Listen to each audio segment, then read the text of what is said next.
na parte de domingo, o sábado do Senhor. Os que são contra a observância do sábado costumam afirmar, de forma errada, que ele se destinava apenas para os judeus.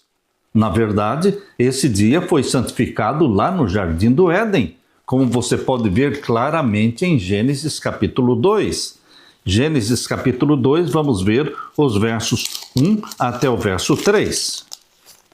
Lá no Jardim do Éden não existia nenhum judeu. Lá estava Deus, Adão e Eva. E Deus instituiu o sábado. Já está na primeira página da Bíblia. Deus disse em Gênesis 2, 1 a 3, assim os céus e a terra e todo o seu exército foram acabados. E havendo Deus acabado no dia 7º a sua obra que tinha feito, descansou no 7º dia de toda a sua obra que tinha feito.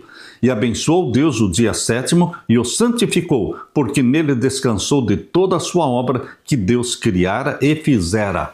Claro, convincente, irrefutável, é o que Deus está falando em sua palavra.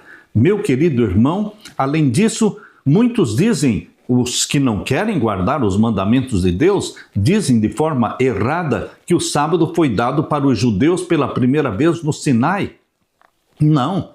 Antes do Sinai, Deus já exigia a guarda do sábado. Isto está claramente revelado em Êxodo capítulo 16. A experiência de Êxodo capítulo 16 antecede a dádiva dos 10 mandamentos no Monte Sinai. Esta dádiva dos 10 mandamentos está registrado aqui no capítulo 20 de Êxodo, mas no capítulo 16, Deus nos conta a história do maná. Aqui no capítulo 16 mostra que o maná caía diariamente, menos no sábado, e que eles não poderiam guardar o maná de um dia para o outro porque cheirava mal e criava bichos. Eles deveriam colher somente a porção que eles iam comer no dia. Porém, no 6º dia, ou seja, na sexta-feira, acontecia um milagre. Caía maná em dobro. Isso está aqui em Êxodo capítulo 16. Vocês podem ler o capítulo todo 16 de Êxodo. Mostra que no 6º dia caía maná em dobro. Isto quer dizer que Deus dá a comida do sábado já na sexta-feira. Na sexta-feira, Deus providencia a comida do sábado. O que eu como no sábado é milagres de Deus, é dádiva de Deus. Na sexta-feira caía maná em dobro, outro milagre. Aquilo que eles guardavam da sexta para o sábado não criava bicho, não cheirava mal. Outro milagre. No 7º dia não caía maná nenhum. Meu querido irmão, 3 milagres mostrando qual era o sábado e quão santo é o dia do Senhor. Esta experiência de Êxodo 16 mostra para você que é filho e filha de Deus, sincero de coração, que Deus valoriza, Deus quer que você santifique o dia do Senhor, o 7º dia, o santo sábado. Que verdade foi reforçada ao povo de Deus quando o tabernáculo foi construído? Abra sua Bíblia agora em Êxodo capítulo 35 e vamos ler os versos 1 até o verso 3. Aqui diz: Então fez Moisés ajuntar toda a congregação dos filhos de Israel e disse-lhes: Estas são as palavras que o Senhor ordenou que se cumprissem. 6 dias se trabalhará, mas o 7º dia vos será santo. O sábado do repouso ao Senhor, todo aquele que fizer obra, nele morrerá. Era uma teocracia, um governo de Deus. Então, naquele tempo, trabalhar no sábado era pena de morte. Meu querido irmão, hoje Deus pensa da mesma forma. Só que o governo que o povo de Deus hoje vive são governos diferentes espalhados por toda a face da terra. Mas aqueles que continuarem trabalhando aos sábados finalmente vão morrer no juízo final. Queridos, Deus não muda. Deus exige obediência. Deus dá a salvação de graça, a salvação pelo sangue do Cordeiro.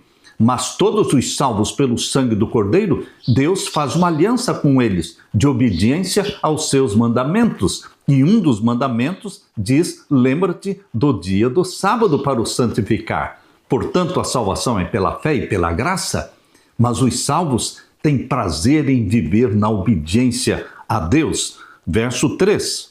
Não acendereis fogo em nenhuma das vossas moradas no dia do sábado. Por quê? Porque ali em Êxodo capítulo 16, Deus disse claramente, aquilo que você quiser cozinhar, você tem que cozinhar na sexta-feira. Aquilo que você quiser assar, você tem que assar na sexta-feira e colocar à parte para comer no sábado.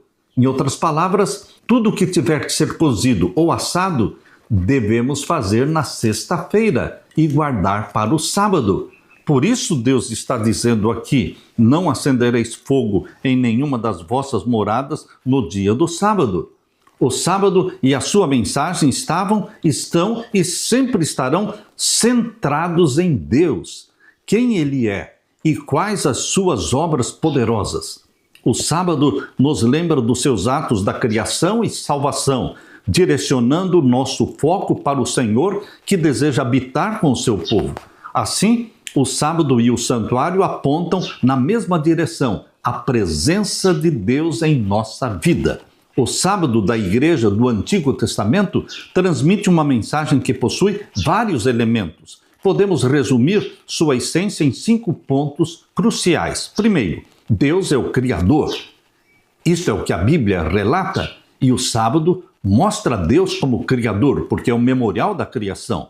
A Bíblia começa com a proclamação dessa verdade impressionante. Gênesis 1:1. No princípio, Deus criou os céus e a terra. O memorial vívido da criação divina é o sábado. Gênesis 2:1-3. E também Êxodo capítulo 20, versos 8-11. Todas as outras verdades bíblicas têm como base o fato de que Deus é o nosso Criador. Repito, todas as outras verdades da Bíblia estão dependendo desta verdade que está declarada já na primeira página da Bíblia, de que Deus é o Criador. Quem não crê em Deus como Criador, ou seja, quem não é criacionista, quem não crê na semana da criação de Gênesis capítulo 1, não pode se chamar cristão, porque o cristianismo está fundamentado na verdade de que Deus é o Criador. Número 2, o Messias virá. A verdade revelada em todos os serviços e cerimônias do santuário da terra era de que o Messias viria. Todos aqueles cordeirinhos, os animais que eram mortos, eram sombra, eram ilustração, tipificavam o Cordeiro de Deus que tira o pecado do mundo, que um dia viria. Essa esperança gira em torno da promessa de Deus sobre o descendente da mulher, que esmagaria a cabeça da serpente, cumprindo a profecia de Gênesis 3:15. Número 3, Deus estabelecerá o seu reino eterno. As verdades do santuário e as verdades contidas no sábado mostram que Deus estabelecerá o seu reino eterno. O sábado é uma prévia de como será esse reino de Deus. Número 4, a salvação vem do Senhor. Você não se salva a si mesmo, é Deus quem salva você. É Deus que faz por você aquilo que você não pode fazer por si mesmo. É Deus que perdoa o seu pecado, é Deus que dá para você o arrependimento, é Deus que nos lava, nos purifica, e é o Deus que derrama o Espírito Santo sobre nós, fazendo com que o Espírito Santo habite em nós e nos santifique, habilitando-nos para a obediência.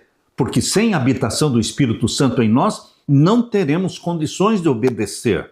A salvação vem do Senhor inteiramente. Não existe salvação pelas obras. Desde o Éden até hoje, a salvação é unicamente pela fé no sangue de Jesus. O povo de Deus testifica que Deus é o seu Salvador Redentor e que a salvação vem como resultado da sua graça e somente dela. Quinto ponto, Deus é o juiz supremo. Existe um juízo. Nós vamos ter que prestar contas diante de Deus de tudo que falamos, pensamos e agimos. Isto está em Eclesiastes capítulo 12. Ali diz, de tudo que se tem ouvido, o fim é, teme a Deus e guarde os seus mandamentos, porque Deus há de trazer a juízo toda a obra, mesmo as encobertas. Deus há de trazer a juízo. Então a verdade bíblica revelada em Eclesiastes capítulo 12, verso 13 e 14, está dizendo que haverá o quê? Um juízo. E a norma do juízo é a lei de Deus, os 10 mandamentos. Meu querido irmão, os que persistentemente desafiam e negam ao Senhor, não o reconhecem como Criador e Salvador, não terão um futuro eterno. Eles serão queimados no lago de fogo e enxofre. Não terão vida eterna. A vida eterna pertence aos filhos e filhas de Deus.